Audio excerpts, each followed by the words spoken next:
The Open Window. Part 1. A Nervous Man. Frampton Nuttall was very tired and nervous. The doctors told him he needed a rest and said he should go somewhere peaceful. So he decided to spend some time in the country. "I know what you're like, Frampton," his sister said. "When you go to the country, you will stay all alone. That's not good for you. You should not stay all alone. You should meet some nice people. I was in that part of the country 4 years ago. I met some nice people. I will write you some letters of introduction and you can meet them." "I am not sure that is a good idea," objected Frampton. "Maybe I shouldn't. After all, I don't know any of those people." "Take my advice. Replied Frampton's sister. It will be good for you." So Frampton went to the country with his sister's letters of introduction. The first person he visited was Mrs. Sappleton. He knocked at the door of Mrs. Sappleton's house, and a young girl about 15 years old opened the door. It was Mrs. Sappleton's niece. Her name was Vera. "My aunt will be down in a moment, Mr. Nuttall," said the girl, who looked very mature and intelligent.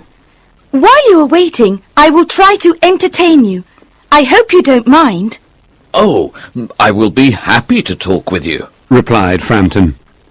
He did not want to offend the girl, but he wondered if going to meet new people was really good for his health. In fact, he felt quite nervous, and he hoped that Mrs. Sappleton was nice. "Do you know many of the people round here?" asked Mrs. Sappleton's niece, after a few minutes of silence. "No," replied Frampton. "I don't know anybody around here. My sister stayed here 4 years ago, and she gave me some letters of introduction to some of the people here." Frampton felt more and more nervous, and he was more and more convinced that it was a bad idea. He needed rest, not new friends. "Then you know practically nothing about my aunt," continued the confident young lady. "I know only her name and address," admitted Frampton. He was wondering whether Mrs. Sappleton's husband was alive or dead. Looking at the room, he thought that a man must live there. "My aunt's great tragedy happened exactly 3 years ago," said the girl. "That was after your sister was here." "Your aunt's tragedy?" asked Frampton. He thought the country was very peaceful. He could not imagine a tragedy there. "You probably wonder why we keep that window open on a cool October evening," said Vera. In fact, behind Frampton's chair there was a large French window that opened onto a lawn. "It is very warm for this time of the year," said Frampton. "But is that window connected with the tragedy?" "Exactly 3 years ago, my aunt's husband and her 2 younger brothers went out through that window. They were going hunting. They never came back. While they were going to their favourite hunting spot, they fell into a bog. That particular summer it rained a lot. The bog was normally safe, but after the rain it became very dangerous. Their bodies were never found. That is the most horrible part of the story." Until this moment, the young girl had seemed very calm. Now she seemed a little frightened, and her voice trembled as she continued the story. "My poor aunt thinks that her dead husband and brothers will return someday, together with the dog that went with them. She thinks that they will walk into the house through that French window, as they always did before they died. That is why that window behind you is kept open until dark.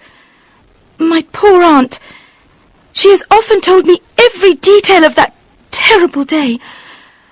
Her husband carried a white raincoat over his arm. Her youngest brother was singing the song, 'Bertie, why do you bound?' He sang this song to make fun of her. Sometimes, Mr. Nuttall, I have the strange feeling that they will return. that they will walk in through that window. It's horrible. Really horrible.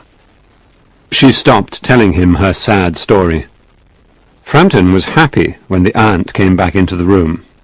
I hope my niece is entertaining you, Mr. Nuttall. Mrs. Sappleton said. She is very interesting, said Frampton nervously. Part 2. Mental excitement. I hope you don't mind the open window, said Mrs. Sappleton quickly. My husband and my brothers will be back from hunting soon. They always come into the house through that window. Today they went to the bogs to hunt for snipe. When they come home, I am sure they will make a mess of everything. You know what men are like. Mrs. Sappleton continued to talk about hunting. She told Frampton that there were not many snipes that year. She said that she hoped there would be a lot of ducks in November. To Frampton it was all completely horrible. While he tried desperately to change the topic of conversation, he was conscious that Mrs. Sappleton only gave him part of her attention. She continued to look past him, out the window. Obviously, she's looking for her dead husband and brothers. Frampton thought. What a terrible time to visit her. Today, the anniversary of their death. To change the topic of conversation, he started talking about his bad health. The doctors, he said, told me to rest. I should avoid mental excitement, and I should avoid all physical activity. They did not, however, tell me what I should eat. Oh, that is very interesting, said Mrs. Sappleton, who was obviously not really interested at all. In fact, she almost yawned. Then she became very interested, but not in what Frampton was saying. Here they are, she cried. They're just in time for tea. Look, they're covered with mud up to their eyes. Frampton shivered and looked at Vera. His look seemed to say, "Oh, I'm really sorry for your poor aunt." But the girl was looking out the window, and she looked horrified. Frampton became terrified. He turned around and looked out the window too. It was almost dark, but Frampton could see 3 men walking across the lawn towards the window. They all carried guns. One of the 3 men had a white raincoat over his arm. There was also a small dog. They did not say a word. When they were near the window, one of them began to sing, "Bertie, why do you bound?" Frampton jumped up from his chair. He picked up his coat and ran out of the house to the road, and was never seen again. "Here we are, my dear," said the man who was carrying the white raincoat over his arm. "I'm sorry we are a little muddy. Who was that man who ran away?" A very strange man. His name is Frampton Nuttall, said Mrs. Sappleton. He only wanted to talk about his bad health, and then he ran away without saying goodbye and without apologizing, as if he had seen a ghost. I think he ran away because he saw the dog, said Mrs. Sappleton's niece calmly. He told me that he was very afraid of dogs. When he was in India many years ago, he was attacked by a pack of wild dogs. He ran into a cemetery and had to spend the night in a newly dug grave. The dogs growled and snarled above him for the entire night. So you can understand why he is so afraid of dogs. Inventing fantastic stories was Vera's speciality. The Penance. Part 1. The Beast. Octavian Ruttall was an active, friendly person. He liked people, and it was important to him that people liked him. For example, there were 3 children who lived in the house next to his. Octavian thought that he should know their names, their birthdays, and their favourite toys. But he only knew that their parents lived in India, and that they lived with their aunt and uncle. Occasionally, Octavian saw that the three children were looking down from the wall that divided the two properties. They never said anything. They just watched carefully everything he did. Octavian was a farmer. He had pigs, chickens, and other animals. One day, Octavian looked in the chicken coop and found some blood and feathers. Some animal had killed one of his chickens. More and more chickens were killed. Octavian looked carefully for the animal that was killing his chickens. One day, he saw a cat walking around the coop. He was sure that the cat was the killer. Unfortunately, the cat belonged to the three children. Octavian went to the children's house and explained his problem to their uncle. The uncle agreed that the cat had to be killed. The children will be upset, but you don't have to tell them, was the uncle's last word on the matter. The next day, Octavian waited for the cat. When it arrived, he shot at it with his hunting rifle and missed it. The cat tried desperately to escape. Octavian shot again and missed it again. Then the cat ran out into a field where there was a large oak tree. It climbed up the tree, and now it was trapped. Octavian walked up to the tree, pointed his rifle at the cat, and shot. This time he did not miss, and the dead cat fell to the ground. Octavian told the gardener to bury it near the oak tree. Octavian felt very bad about killing the cat, but he had to do it. It was killing his chickens. He walked slowly back to his house. And as he walked near the wall, he looked up and saw that the three children were staring at him. They had seen everything. Now they were looking at Octavian. Their expression showed how much they hated him. "I am sorry, but I had to do it," said Octavian sincerely. Beast! Was the answer the three children gave with great intensity. He saw that it was impossible to explain the situation to the children at that moment. He decided to wait a few days before he tried to make peace with them. 2 days later, he went to the sweet shop and asked for a large box of chocolates. He didn't want the first 2 boxes that the shopkeeper showed him. One had a picture of a cat on the cover, and the other had a picture of some chickens. Finally, the shopkeeper brought him a box decorated with flowers.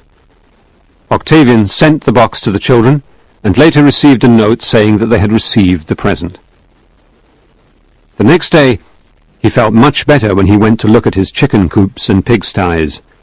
He saw that the 3 children were looking down from the wall, but they were not looking at him.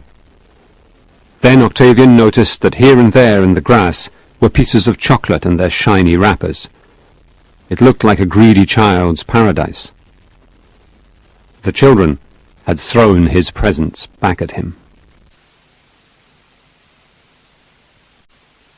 Part 2. Unbeast. Octavian felt even worse when he found more blood and feathers in the coop. Apparently, the cat was innocent. Some other animal was the real killer. The cat had probably come near the coop looking for rats. The children learned from the servants that the real killer was not their cat, and one day Octavian found a piece of paper on which was written, "Beast, rats eated your chickens." Now more than ever, he wished to find some way to make peace with the children. One day, he had an inspiration. His 2-year-old daughter, Olivia, usually spent a couple of hours with him while her nursemaid ate lunch. About the same time, the children appeared on the wall. Octavian walked with Olivia near the wall, and he saw that the children seemed very interested. "My Olivia," thought Octavian, will be able to succeed where I have failed. He brought Olivia a large yellow dahlia. Then he looked up at the children on the wall and asked, Do you like flowers? They nodded their heads solemnly. Which do you like best? He asked, Those with all the colours, over there. answered the children, pointing to a group of sweet peas at the other end of the garden. Octavian ran happily to get the flowers for the children.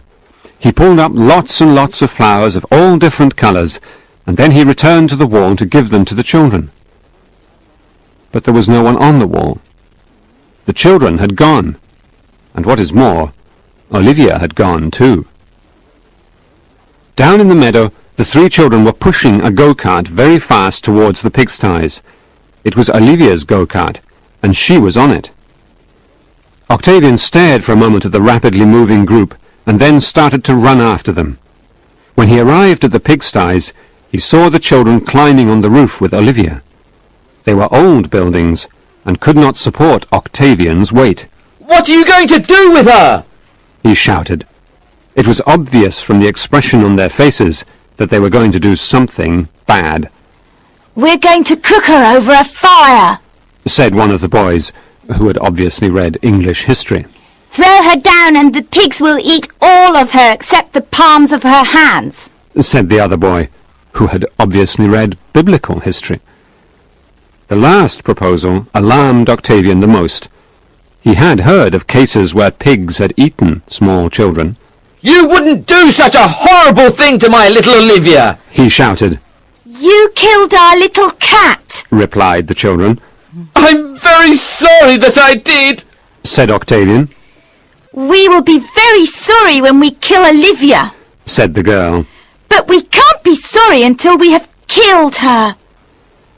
Before Octavian could think of an answer to this child logic, he saw Olivia fall from the roof into the muck below. He went quickly over the wall of the pigsty to rescue his daughter, but found himself trapped in the muck. He could hardly move. At first, Olivia was almost happy to be in the slippery muck. But when she began to sink, she realized that she was not at all happy, and she began to cry. Octavian battled with the muck, but he could not move. I can't reach her in time! He shouted, She'll die in the muck! Won't you help her? No one helped our cat. the children reminded him. I'll do anything to show you that I am really and truly sorry. Cried Octavian. Will you stand wearing only your white shirt by the cat's grave? Yes! Screamed Octavian. Holding a candle? Asked one of the boys. And saying, I'm a miserable beast. Asked the girl. Yes! Yes! Answered Octavian. For a long, long time. Asked the girl. For half an hour? Said Octavian anxiously. He had read that a German king had done penance by standing outside in only his shirt for 5 days and 5 nights at Christmas time. Fortunately, the children had not read any German history, and half an hour seemed like enough time to them. They threw down a ladder, and Octavian was able to save Olivia. That evening, he went to the oak tree where the cat was buried. He was wearing only a shirt. In one hand he had a candle, and in the other hand he had a watch. He stood there for half an hour, saying, I'm a miserable beast. I'm a miserable beast. I'm a miserable beast. He was sure that the 3 children were watching him. The next morning, Octavian was very happy when he found a piece of paper next to the wall on which was written the message, Unbeast. Moral Vera. Part 1. The Adventuress. The Olympic Toy Emporium had a large shop window in an important West End street. No one called it the more familiar and exciting name of toy shop. Its toys were incredible, but not toys that children really liked. For example, the animal toys looked like scientific models and not friendly companions to take to bed. One of the dolls in the window looked like a model in a fashion magazine. She wore a skirt and leopard skin accessories. Unlike a model in a fashion magazine, this doll had a terrible expression on her face. She seemed to have a really horrible character, and you could imagine hundreds of stories about her in which she had unworthy ambitions and a great desire for money. As a matter of fact, two poor children, Emmeline, aged 10, and Bert, aged 7, had stopped on their way to St. James's Park. They did not like her much because she was rich and they were poor, and because she had such a terrible expression on her face. Emmeline gave the doll a terrible reputation. She got her ideas from the conversations of her mother's friends about romantic novels. She is a bad one, Declared Emmeline, and her husband hates her. He hits her a lot. said Bert with enthusiasm. No, he doesn't, because he's dead.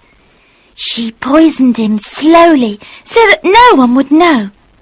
Now she wants to marry a lord with lots and lots of money. He's already got a wife, but she's going to poison her too. She's a bad one. Said Bert with growing hostility. Her mother hates her Continued Emmeline. because she's so sarcastic. She's greedy too. If there is fish for dinner, she eats her own share and her little girl's share too, and her little girl is delicate. She had a little boy once, Said Bert. but she pushed him into the water when nobody was looking. No, she didn't. Said Emmeline. She sent him away to live with some poor people, and they treat him very badly. What's her name? Asked Bert, thinking that such an interesting personality should have a name. Her name? Said Emmeline, thinking hard. Her name is Malvira. She thought this seemed like the name of an adventuress in a film. She hasn't paid for the clothes she's wearing, and she will never pay for them. She thinks that the rich lord will pay for them, but he won't. He has already given her lots of jewels. He won't pay for the clothes. Said Bert with conviction. It seems that there is a limit to the weak good nature of a rich lord. Part 2. Revenge. At that moment, a motor car with servants drove up to the Emporium. A large lady and a sulky little boy stepped out. He was wearing a very white sailor suit. Now, Victor, Said the lady. come and buy a nice doll for your cousin Bertha. She gave you a beautiful box of soldiers on your birthday, and you must give her a present on hers. Bertha is a fat little fool. Said the little boy loudly. Victor, Said his mother. you shouldn't say such things. Bertha is not a fool, and she is not fat. You must come in and choose a doll for her.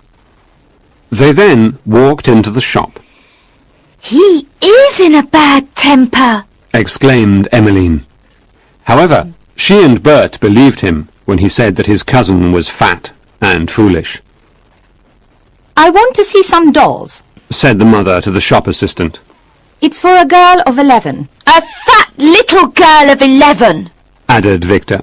Victor, if you say such rude things about your cousin, you will go to bed the moment we get home without tea. This is one of the newest dolls. Said the assistant, taking Malvira out of the shop window. You won't find anything newer anywhere. It's an exclusive design. Look, Whispered Emmeline outside. they have taken Malvira. She was both excited and a little sad. She really wanted to look at Moll Vera a little longer, She's probably going away in a carriage to marry the rich lord. said Bert. She's up to no good. Said Emmeline seriously. Inside the shop, Victor and his mother bought the doll. It's a beautiful doll, and Bertha will be very happy with it. Said Victor's mother. Oh, very well. Said Victor sulkily. But we don't have to wait for him to wrap it. We can take it directly to Bertha's house so that I don't have to write, "For dear Bertha, with Victor's love," on a piece of paper. Very well. Said the mother. We can go to Bertha's house on the way home. You must wish her happy birthday and give her the doll. But I won't let the little beast kiss me. Said Victor. His mother said nothing, because, in the end, Victor had not acted so badly. When he wanted, he could be terribly naughty. Emmeline and Bert were just walking away from the window, when Victor came out, holding Moll Vera. She seemed to have a look of triumph on her face. As for Victor, he had a peaceful look on his face now. He seemed to have accepted his defeat. His mother got into the motor car and gave directions to the driver, and Victor got in beside her, holding the elegantly dressed doll.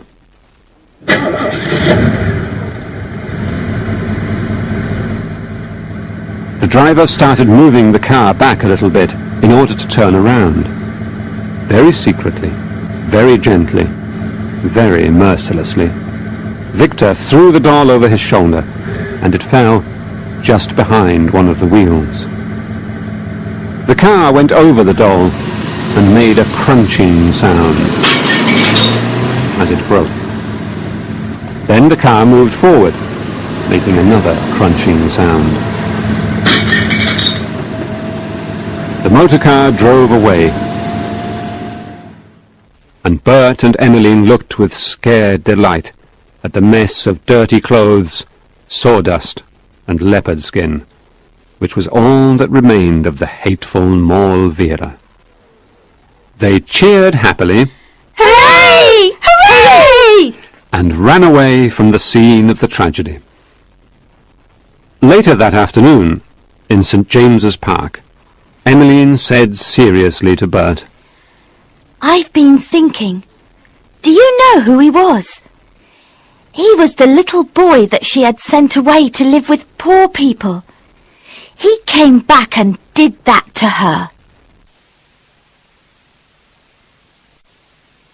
Sredni Vashta. Part 1. For his good. Conradin was 10 years old. He lived with Mrs. de Ropp, who was his cousin and guardian. One day, Mrs. de Ropp called a doctor, because Conradin was always sick. The doctor came and examined him. This boy will only live another 5 years. Said the doctor. I agree. Said Mrs. de Ropp. He is such an ill little boy. The doctor's opinion wasn't important to Conradin, but Mrs. de Ropp's was very important. She represented that large part of Conradin's world that was unpleasant, necessary, and real. The other, smaller part of his world was represented by his imagination, his only defence against Mrs. de Ropp.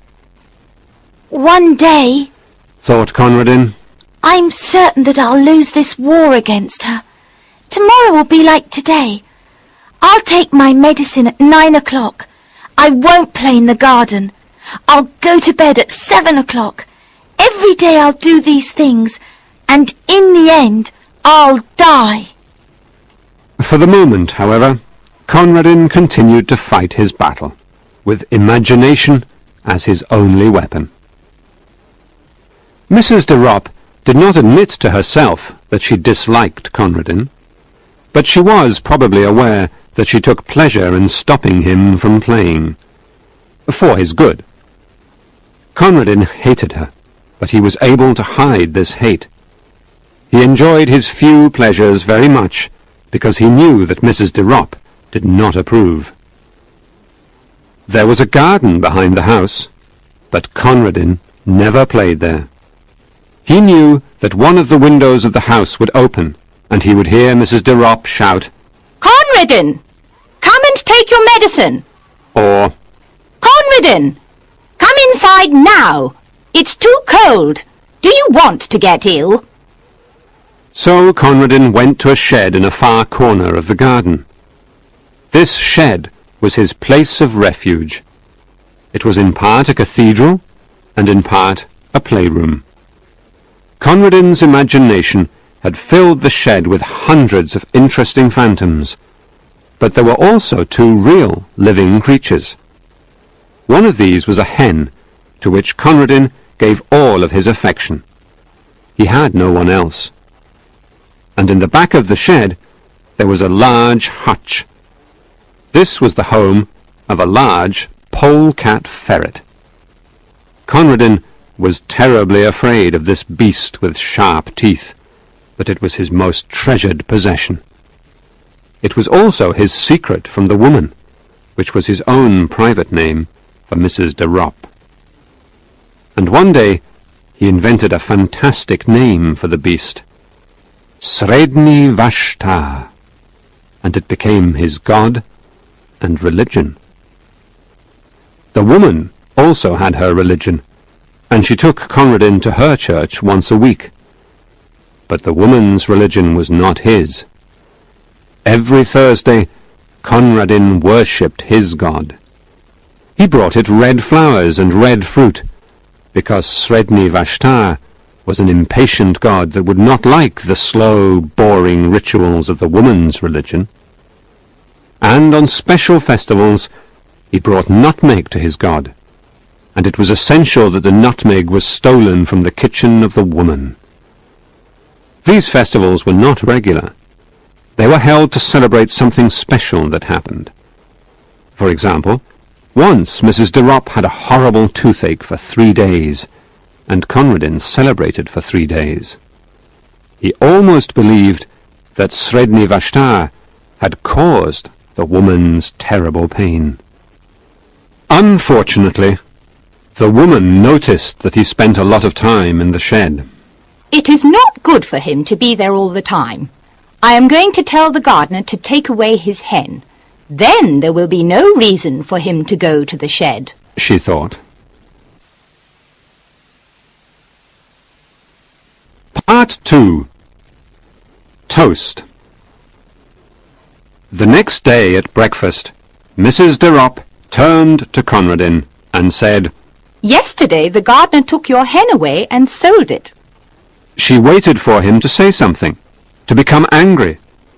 Then she could explain why the chicken was taken away, for his good. But Conradin said nothing. Perhaps Mrs. de Ropp felt a little guilty, because at tea that afternoon there was toast on the table. Normally, Conradin was not permitted to eat toast, even though it was his favourite food. This time, however, he did not eat the toast. I thought you liked toast, she said. Sometimes, said Conradin. In the shed that evening, he changed his manner of worshipping the ferret. Before this, he had only praised his god. Now he asked it for a favour. Do one thing for me, Sredni Vashtar. The thing was not specified. But Sredni Vashtar was a god, and so he knew. Conradin looked at the place where the chicken had lived and almost cried. Then he went back to the world he hated. And every night in the darkness of his bedroom, and every evening in the shed, Conradin said the same thing. Do one thing for me, Sredni Vashtar. Mrs. de Ropp saw that Conradin continued to go to the shed. One day she decided to see why. What do you keep in that hutch? She asked. I think you have some guinea pigs. I will tell the gardener to take them away. The woman then went to Conradin's bedroom to find the key to the hutch. When she found it, she went directly to the hutch to complete her discovery. From a window of the dining room, Conradin could see the door of the shed. He saw that the woman entered. He imagined that she was opening the door of the sacred hutch and trying to see what was hidden inside. Perhaps she would put her hand inside. Conradin said his prayer for the last time. But he knew as he prayed that he did not really believe that the polecat ferret was a god. I'm sure that she will come out in a minute, Conradin thought. with the hutch in her hand. She will have a smile on her face. I hate her smile. Then she will call the gardener and tell him to take away my wonderful god, who is not even a real god. She will win because she always wins, and I will grow sicker and sicker, and she will be right, and the doctor will be right, and I will die. Conradin began to sing loudly to his god. Sredni Vashtar went forth. His thoughts were red thoughts, and his teeth were white. His enemies called for peace, but he brought them death. Sredni Vashtar the beautiful. And then he stopped singing and went near the window. He could see the door of the shed was still open. Time went very slowly. 1 minute, 2 minutes, 3 minutes, but it went. He watched the birds in the garden. They flew in little groups from tree to tree. He counted them. 1, 2, 3, 4, 5, and then he counted them again. A maid came in with the table for tea, and still Conradin watched. Minutes were moving, and there was hope for the first time. Perhaps victory was near. He started singing again. Sredni Vashtar went forth. His thoughts were red thoughts, and then he saw what he wanted to see. The long yellow and brown beast came out from the shed into the bright sunlight. Its fur was dark with blood. Conradin fell on his knees. The great polecat ferret went to a small stream in the garden. It drank, crossed a little bridge, and then vanished. Tea's ready, Said the maid. Where is Mrs. de Ropp? she went down to the shed a half an hour ago. Said Conradin.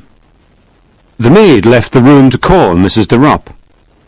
When she had gone, Conradin opened a drawer, pulled out a toasting fork, and started to toast a piece of bread. While he was toasting the bread and putting enormous quantities of delicious butter on it, he listened to the noises that came from downstairs. He heard the maid screaming, Ah! people running in and out, and finally he heard men carrying some heavy object into the house. Then he heard the maid say, Who will tell the boy the terrible news? I can't. Oh, it's just too horrible. and while the servants debated the matter, Conradin made himself another piece of toast. Tobermory. Part 1. A Great Discovery. Lady Blemley knew that her house party was going to be difficult to organize because it would continue for several days, and the guests would have to sleep in her large house. She always tried to invite guests who were talented and entertaining. Some people were invited because they were good at playing cards, others because they were good at acting, and others because they were good at playing the piano. After all, it was difficult to entertain guests for 3 or 4 days. To this particular house party, Lady Blemley invited Cornelius Appin. People said that he was clever, and, in fact, Cornelius seemed like the name of a clever man. But when he was at the party, Lady Blemley could not understand why people thought he was clever. He said very little. One afternoon it was raining, and all the guests were in the living room. Cornelius Appin said, I have made the most important scientific discovery in the history of the world. I have worked on this particular problem for many years. What is this fantastic discovery? Asked Sir Wilfrid, another one of Lady Blemley's guests. I have taught animals how to speak our language, Explained Cornelius. Do you have an example of your work here? Asked Sir Wilfrid, who obviously did not believe Cornelius. Yes, I do. Lady Blemley's cat, Tobermory. Tobermory is my best student. Answered Cornelius. How can we possibly believe, Continued Sir Wilfrid, that you have discovered how to teach animals to talk? Well, explained Cornelius. I have worked on this problem for many years. I have experimented with thousands and thousands of animals. 7 months ago, I began to work with cats. Cats are the perfect animals for my work. They live with us, but they are still like wild animals. And there are cats who are more intelligent than other cats. Tobermory is one of these intelligent cats. In fact, he is a super cat. He is the first animal that I have taught to speak perfectly. All the guests looked at Cornelius. Nobody said a word. They thought he was crazy, or a liar.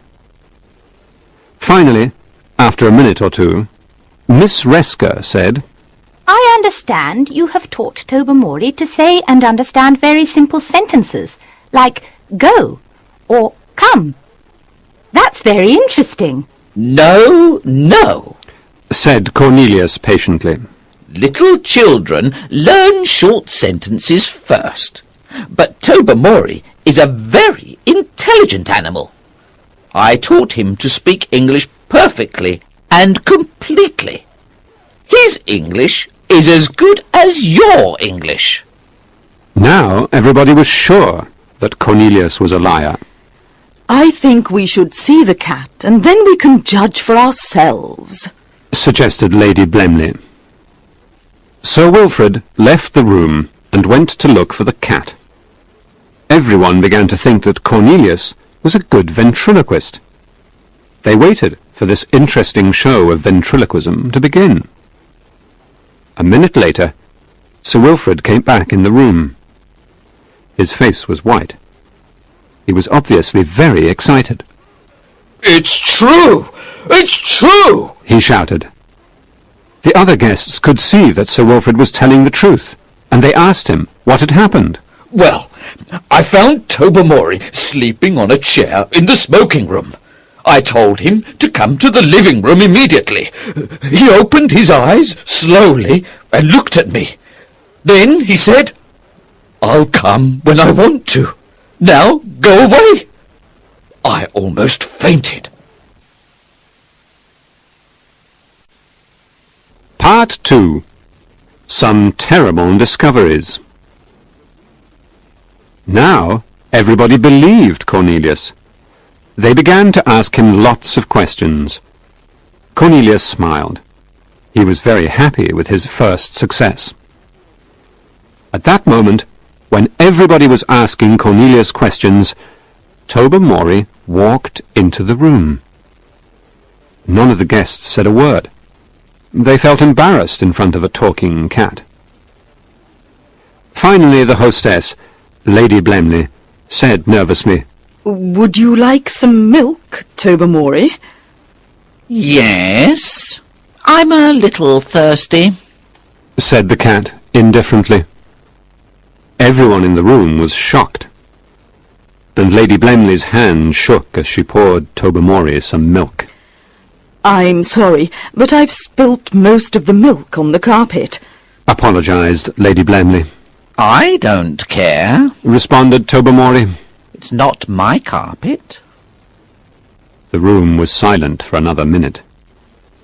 Then Miss Resker asked Tobermory if it was difficult to learn to speak. The cat looked at Miss Resker for a minute. Then he looked out the window. It was obvious that he considered Miss Resker's question ridiculous. What do you think of human intelligence? Asked Mavis Pennington stupidly. Human intelligence in general?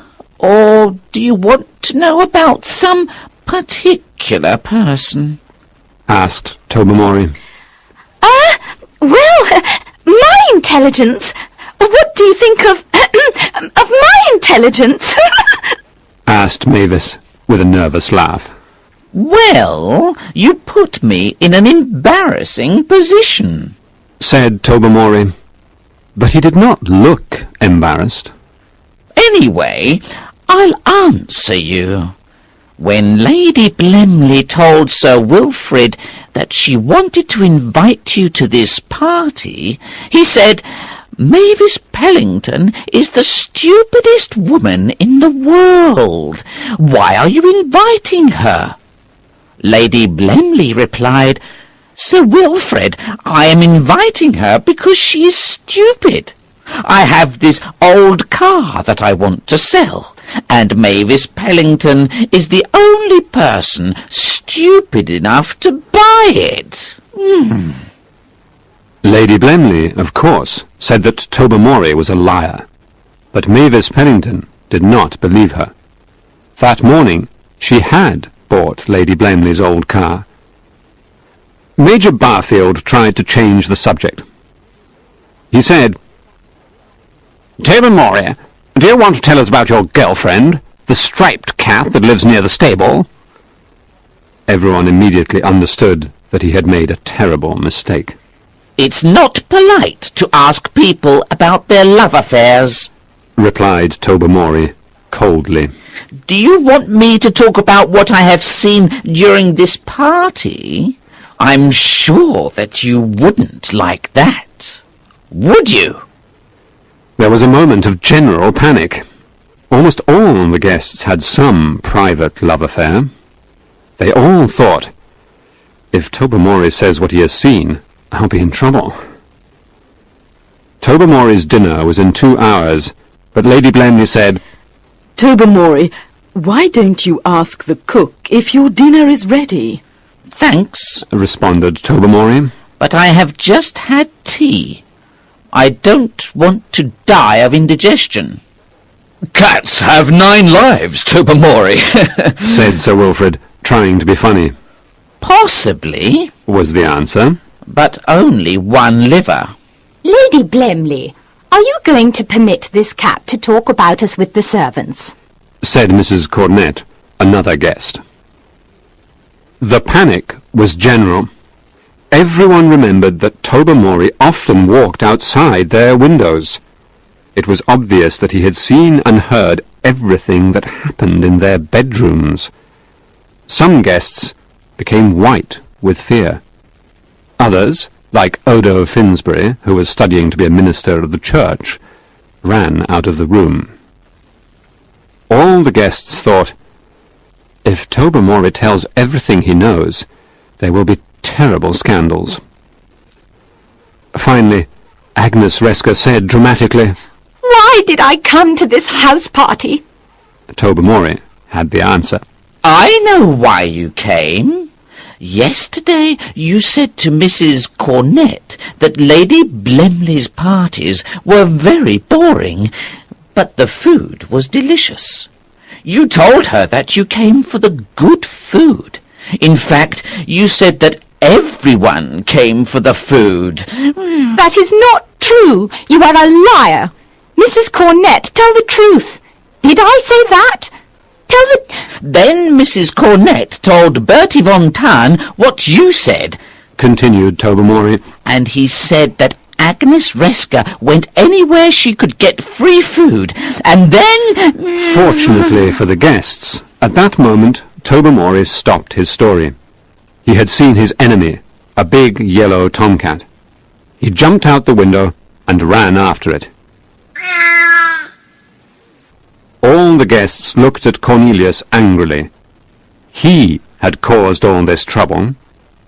"Do you think Tobermory will teach other cats to talk?" they asked Cornelius. Yes, do you think so? I don't know. It's possible, replied Cornelius. Maybe he has taught his girlfriend, the cat that lives in the stables. But I don't think he has taught any other cats. At least, not yet. Lady Blemley, Said Mrs. Cornett.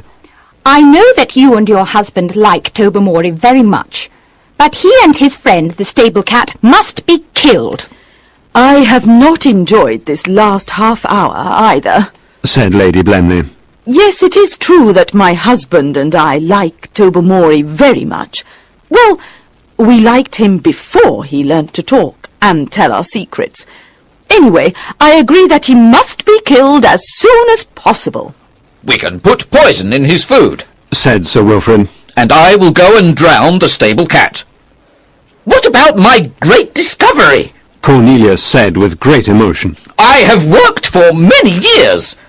Why don't you go to the zoo Said Mrs. Cornett. and teach the elephants to talk? Elephants are very intelligent animals, but they do not hide under your chair, and they do not sit outside your bedroom window. Cornelius tried to persuade them not to kill Tobermory and destroy all his scientific work. No one listened to him. In fact, many of the guests thought that poison should be put in Cornelius's food. That night, at dinner, all the guests were quiet. Lady Blemley tried to create conversation, but no one talked.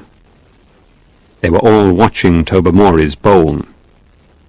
Inside the bowl was some delicious meat and poison.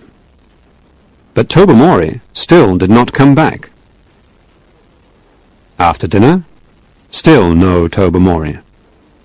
The servants came and announced that the window of the kitchen was open as usual for Tobermory. 9 o'clock? No Tobermory. 10 o'clock? No Tobermory. At 11 o'clock, one of the guests got up to go to bed. Before leaving the room, he said, Tobermory probably went to the local newspaper to tell everything he has seen and heard during this house party. Good night. It was not a good night. The next morning, all the guests asked the servants the same question, and the servants gave the guests the same answer. No, Tobermory has not returned. Breakfast was even more depressing than dinner the night before. But, before it was over, the gardener walked into the room with Tobermory's dead body. "His enemy, the big tomcat, killed him," explained the gardener. Tobermory was Cornelius Appin's first and only successful student. A few weeks later, Lady Blemley read in the newspaper that an elephant in the Dresden Zoological Garden had killed an Englishman. The newspaper said that the elephant was usually gentle and calm, but that the Englishman had apparently provoked it. The name of the Englishman was C. Appin. As one of Lady Blemley's guests said, If he was trying to teach that elephant German irregular verbs, he deserved to die. The Interlopers. Part 1. Enemies. One winter night, a man stood in a forest in the Carpathian Mountains. He was carrying a rifle, and it seemed that he was waiting and listening for some wild animal. But Ulrich von Gradwitz was looking for a human enemy. Ulrich had a lot of land. This land was full of all different kinds of wild animals, but he always guarded carefully one particular area of this land. It was mountainous, and not many animals lived there. So why did Ulrich guard this land so carefully? Many years ago, Ulrich's grandfather and a neighbor, Heinrich Znaim, had both wanted the same portion of land. They went to court, and Ulrich's grandfather won the case. Heinrich Znaim, however, did not accept the court's decision. He continued to hunt on the land. The two families began fighting. Ulrich and Heinrich Znaim's grandson, Georg, hated each other passionately. When they were boys, they wanted to kill each other. Now they were men, and they each wanted the other to suffer. This night, Ulrich and his forest guards were out looking for Georg and his men. It was a stormy night, and the wind was strong. Ulrich saw deer running from the contested area of land. Normally, during a storm, deer stay in one place, so he knew that his enemy was near. He told his guards to wait at the top of the hill, and walked off into the woods and down the hill by himself. He listened carefully for the sound of branches breaking. I hope, he said to himself, I will meet Georg Znaim tonight man to man. If I kill him here, no one will ever know.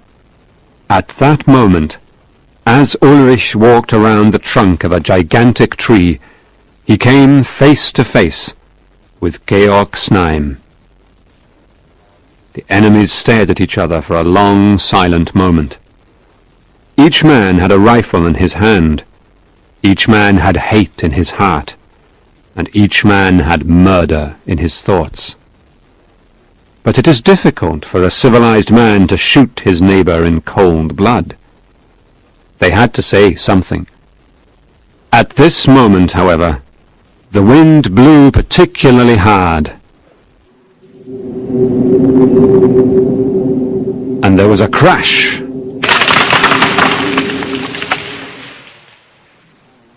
A gigantic tree fell on top of the two men.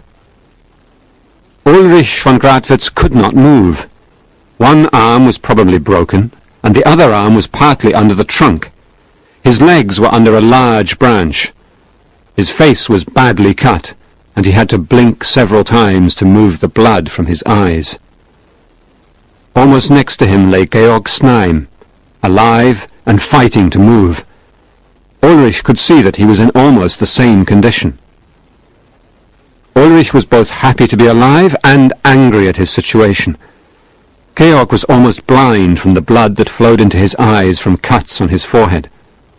He stopped moving for a moment to listen, and then he laughed angrily. "Ha ha! So you weren't killed," said Georg. "But you're caught anyway. That's very funny. Ulrich von Gradwitz caught in his stolen forest. Now that is real justice." And he laughed again, angrily and ironically. I'm caught in my own forest, replied Ulrich. When my men come to release me, you'll be sorry that you were caught poaching here in my forest. Georg was silent for a moment. Then he answered quietly. Are you sure that your men will find you first? I have men too in the forest tonight. They are near, and they'll find me first. When they pull me out, perhaps by accident, of course, they'll push the trunk on top of you. Your men will find you dead under this tree. Then, because I am a gentleman, I shall send my condolences to your family. That's a good idea, said Ulrich angrily and ironically. I told my men to follow me after 10 minutes. 7 of those 10 minutes have gone by already, and when they come, I'll remember your idea. Only I can't decently send condolences to your family. After all, you were poaching on my land. Good, growled Georg. Good. We shall fight to the death. Just you and I and our guards, with no interlopers. Death and damnation to you, Ulrich von Gradwitz. The same to you, Georg Znaim. forest thief! Poacher! But both men knew that it was a question of chance which man's guards would come first. Part 2. Friends. Now the two men had stopped trying to get free. Ulrich tried with his partially free arm to pull out his wine flask. After a few minutes, he finally succeeded. Then, after another few minutes, he succeeded in pulling off the stopper. He drank a little. It was truly wonderful. In this cold weather, the wine warmed his body. Then he looked with pity at Georg, who was fighting not to scream in pain. Can you reach the flask if I throw it to you? Ulrich asked suddenly. There's good wine in it. There's no reason why we should suffer. Let us drink, even if tonight one of us dies. No, I can't see anything because I have dried blood on my eyes, said Georg. And in any case, I don't drink wine with an enemy. Ulrich was silent for a few minutes, listening to the sound of the wind. An idea was gradually formulating in his brain. This idea grew clearer every time he looked at Georg fighting against his pain. In the pain that Ulrich was feeling, the old hate was beginning to die. Neighbor, Ulrich said, you can do what you want if your men come first. It was a fair agreement. But I've changed my mind. If my men come first, they will help you first, as though you were my guest. We have fought all our lives over this stupid portion of forest. Tonight, lying here thinking, I have come to the conclusion that we have been fools. What is so important about this portion of forest? Neighbor, if you help me end this fight, I'll ask you to be my friend. Georg Znaim was silent for a long time.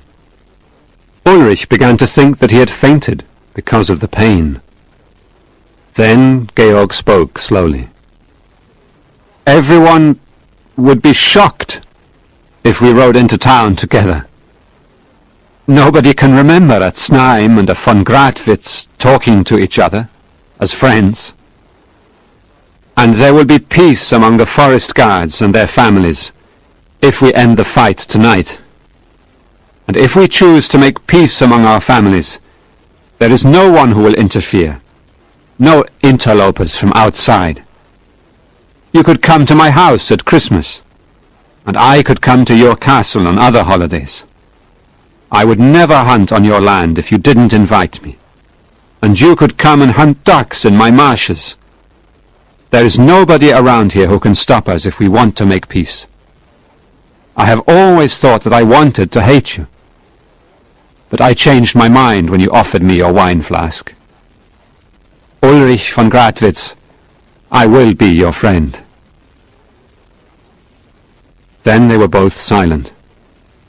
They were thinking about the wonderful changes this new peace would bring. In the cold, dark forest, with the wind blowing, they waited for the help that would free both of them. And each man wanted his men to come first, so that he could be the first to help his new friend. Then the wind stopped for a moment, and Ulrich spoke. Let's shout for help, he said. Now that the wind has stopped, they might hear us. It will be difficult in this forest, replied Georg. But let's try. Together then. Help! Help! The two men shouted together for help. Together again, said Ulrich a few minutes later. Help! Help! I heard something that time, I think, said Ulrich. I only heard the wind, said Georg. There was silence again for a few minutes, and then Ulrich shouted joyfully. I can see people coming through the forest! Both men shouted again. Help! Over here! Help! Help! They can hear us! They've stopped. Now they've seen us. They're running down the hill toward us! Cried Ulrich. How many are there? Asked Georg, who could not see because of the dried blood on his eyes. I can't see distinctly. Said Ulrich. 9 or 10. They're your men, said Georg. I only had 7 men with me tonight. They are running quickly. What brave men! Said Ulrich gladly. Are they your men? Asked Georg. Are they your men? He repeated impatiently as Ulrich did not answer. No! Said Ulrich with a laugh. But it was the idiotic laugh of a man who is very afraid. Who are they? Asked George quickly, trying to see what the other man would have preferred not to see. Wolves,